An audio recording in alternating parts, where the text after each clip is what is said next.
everyone. Good morning, good evening, good night.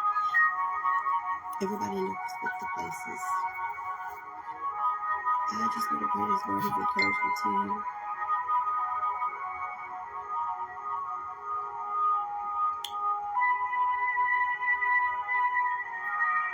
Sometimes you have to reevaluate the people around, the situation you're in, life circumstances, if you want to call it that. Because sometimes the people or the things that you're hanging around is the very thing that you might not need to hang around in a new season that you're going in, because it's not conducive to helping you to be full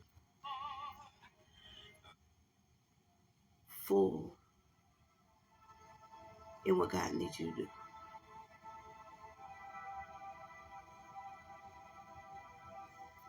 You know, when you're not used to getting help, and when you're not used to actually seeing that people have been blessed in your life to help you, because you're so used to being rejected, or your mind will not allow you to see it, and you're dealing with other aspects of your life and other aspects of your status, as they call it.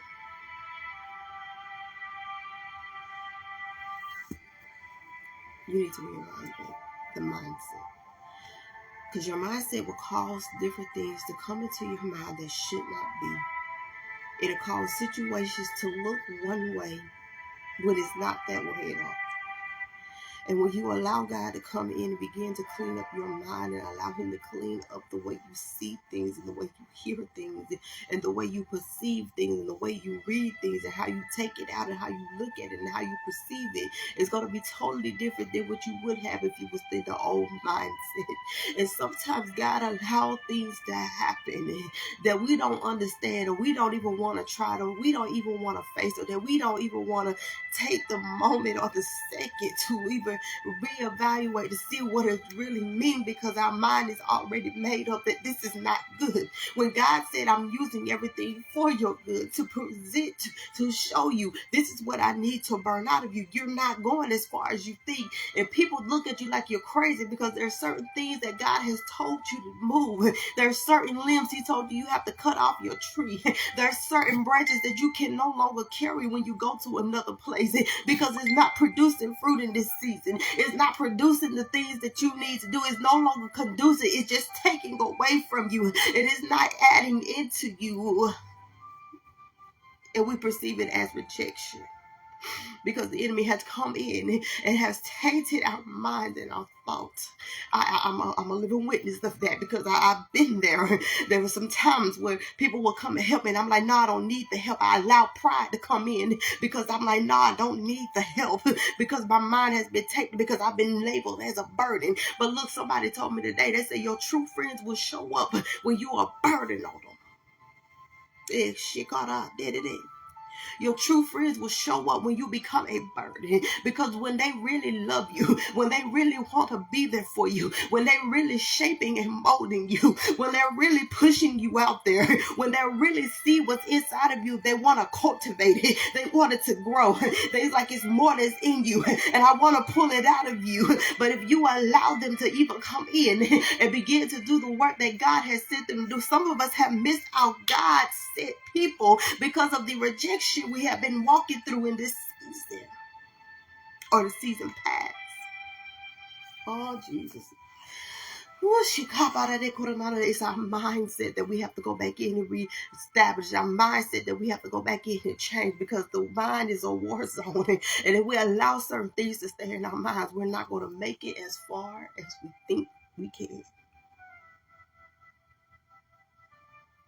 The branches that needs to go, let them go. There's this saying that I love to say, and I probably said it 1,002 times. There are people that are in your life for a season. They're just like the leaves that are on your branches. They're there for a season to help you provide, to cook, to produce energy and fruit. But when the seasons change, honey, baby, they got to go, because then it's going to kill you. They're not meant to be evergreen. Then you have people that are your branches. The branches gotta go. But did you know a tree can heal itself when it loses a branch? It hurts, yeah, it hurts. But when a branch go, when it goes, the tree didn't need it in the first place. But the one thing you really, really got to watch out for is your root system, which I call it your two-part support system.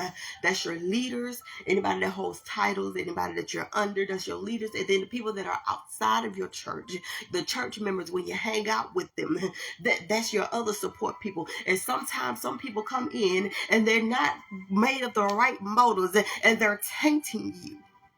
Because they see where you're going. They see what God have you. They see where God is trying to take you to. And they're like, if I can get in, I can take you. And sometimes God think like we have to pull out our plants and we have to prune the roots because the roots are getting too big. The roots are getting too heavy. They're becoming too saturated. They're starting to entertain to each other and it's starting to kill the plant. God got to uproot us and he got to cut away some of our support system so that when we can be healthy to produce the fruit. So when he come and he say, is my child producing the fruit, he can see the fruit producing. Look, let me tell you, God is not a dead God. Anything that is not producing, anything that is not moving is dead, because God is a living God. He wants to see the fruit. He wants to see you producing. He wants to see you walking out. He wants to see you walking in the fire. He don't want to see you acting like everybody else. He said we are called out of this world. We're not to act like the world. We're not to cuss the person out that we want to cuss out. We're not to slap the person that we want to slap out. We're to act differently. We're not to move the same way that the world moves. Even though we're in the world, we're not of the world. We're not in the world. We're not in this world to act like them. We're in this world to be the light, to be the salt. And if you have lost your flavor, if you have lost your savor, you're just going to be cast. It's no need of holding on to salt that have died, that has lost its flavor, because it's no longer substituting. It's no longer substance to the body. Shiba. You got to be different. You have to come out. You have to come out. For those that are black among white sheep, you got to come out. Those that are white among black sheep, you got to come out. You're not called to be the same. Yes, you're called to go back and get the people that was on the street, that was doing the same thing that you're doing. Once you have been completely set free and delivered, you should be able to go back in there and show them how changed you be. If you was a prostitute, if you were selling drugs and you done got saved, you should be able to go out back in the street when you're changed and God can be able to use you because you are a light in this world. He placed you as a light. Don't let your light be dim because you want to hide it. Don't let your light be dim because you want to compromise. Don't let your light be dim because you want to solidify and do what you want to do. That's not how this works. That's not how this works. Oh, jeez. You got to be set apart. You gotta be set apart. You gotta be set apart in this season. You gotta be set apart. You gotta be different. God has called you to be different. He has called you to do the thing that he needs you to do in the earth, because each one of you have purpose. And if you allow your mind to keep wandering on the things that are in the past, if you keep looking back behind you, you're gonna end up wandering back behind you when God didn't call you to go back. He told you to go forward. He said, forget those things that are behind you. Forget those things which you were. Forget them things. But it's time to go forth in a new season. And the battle begins in the mind. The battle. And how do you renew the mind? Is by reading your word, fasting, and oh Lord, I just said a cuss word. And praying. Fasting, praying, reading your word. Fasting, praying, and reading your word. Oh, Jesus. Look, there's always going to be something different. There's always going to be something new. There's always going to be somebody coming out with something new that's going to be trendy and passive. But God didn't call you to be trendy. He didn't call you to be passive. He didn't call you to follow everything else. Because when you begin to follow everything else, oh my gosh, when you begin to follow everything else, when you begin to get hungry for something else that you should not be hungry for, that's when you begin to die. That's when your mind begins to get tainted. That's when your mind begins to go into other places. That's when you begin to play with suicide. That's when you begin to say, hello, spirit of light. Hello, spirit of fear. Hello, hello, hello. Come on in. My mind is wide open. Why are we opening up ourselves when God said, close it? I gave you the helmet of salvation for a reason. I gave you the helmet of salvation to cover your mind because it's our land field. And when the enemy knows that you have taken your helmet of salvation off, he's going to try to get in to wreak havoc in the mind.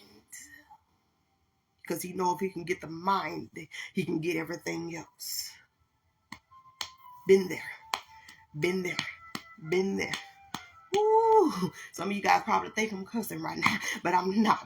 If you fast, if you pray, if you get into his presence, if you do all three of them together, baby, you'll be a powerhouse because your weapon, your sword is the Bible. The sword is the word. It's what goes in and changes things and what cuts. What David said, thy word have I hid in my heart. What the psalmist said, thy word have I hid in my heart. What you hiding in your heart? What are you hiding in your heart? What are you hiding in your heart? What are you hiding in your heart? Because whatever you're hiding in your heart is going to end up flowing out of your belly. Whatever you're hiding in your heart is what's going to end up flowing up out of you. And it's going to be the real you. Because that's what you're going to be carrying in your heart. That's what you're going to be carrying around in your heart. And if it's not the word of God, baby, you don't even want to know what's on the other side of my heart. Because what I'm thinking, I just may do it. It takes the fruit of the spirit, self-control. Oh, Lord, that's a big one. Self-control. Some of us, we kind of dance around. Self-control. Well, I don't want to control my temper because I want to punch him out. But self-control says that, no, my Lord said he could fight my battle no matter how mad I get. If I got to walk away, let me walk away. Gentleness. I want to be harsh with him. But you said with a kind word, I could turn wrath. But right now, I don't want to turn no wrath. I want to give him peace of my mind. Gentleness. Gentleness. But I want to give him, did you see what he just did to me? Gentleness, gentleness, gentleness.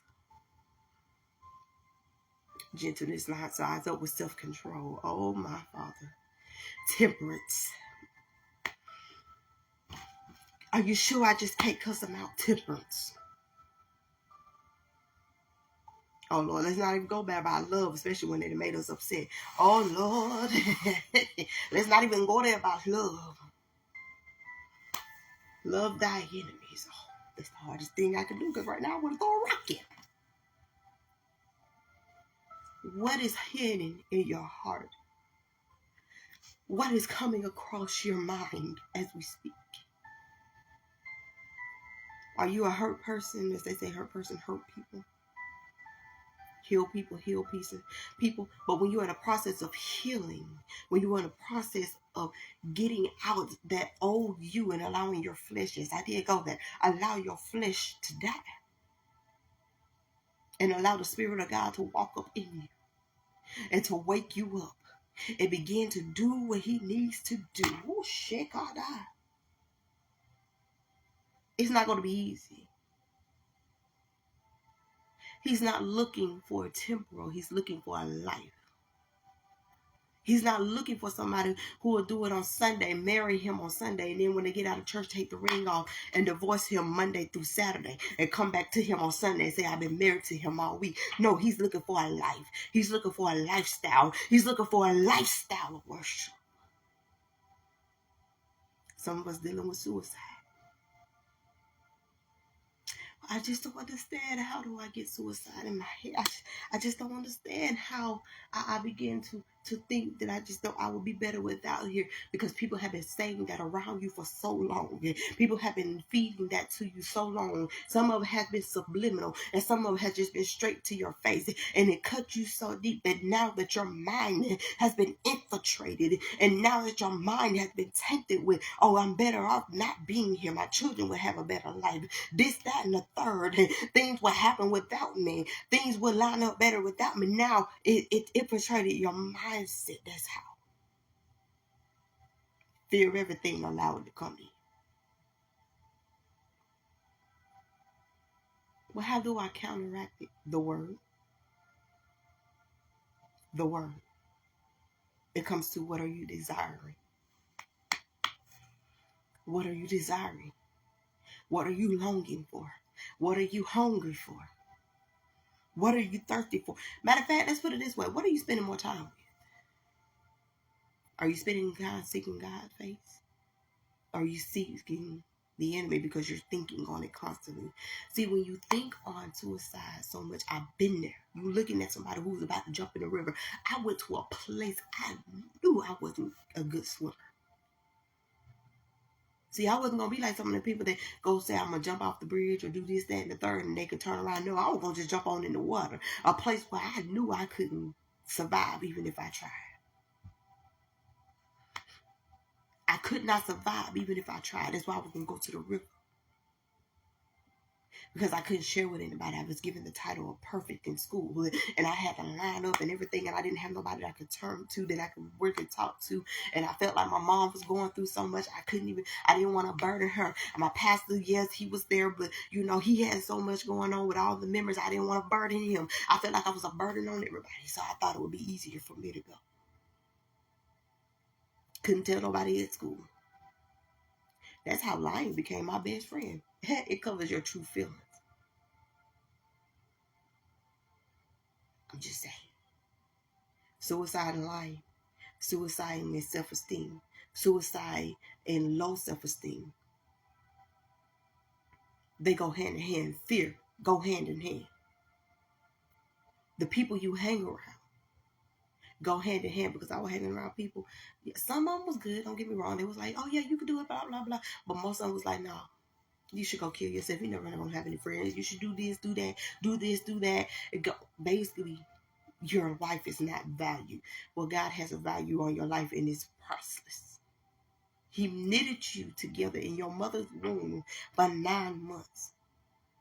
Let me tell you this, and this is something that I had learned. The reason why we don't make it in when we're dealing with suicide and we take our own life is because the contract has been void. When you void your contract, you're not going to make it in, because your contract has been void, and God said in his word that his word will not come back unto him void. And because you took your life at an early stage, you void the contract. Therefore, you void your chances of making it in. If you're thinking of it, I'm praying, I beseech thee, do not. Because you're voiding the word that was spoken over your life. You was voiding the word that was spoken over your life. It's a contract that God has given to you. Every promise, everything he sunk over you, everything he showed you while he was knitting you together in your mother's womb. He knew you before you was even thought of, before your mom and dad even became together. He knew you. Don't void it. Don't void the contract. I love you guys so much. I'm going to go ahead and go. I love you guys. Until the next time. May peace, hope, joy be with you. And may God make his face shine upon you with love. Don't void the contract because of the temporary moments you're going through. Don't void the contract because there's a lot more in you.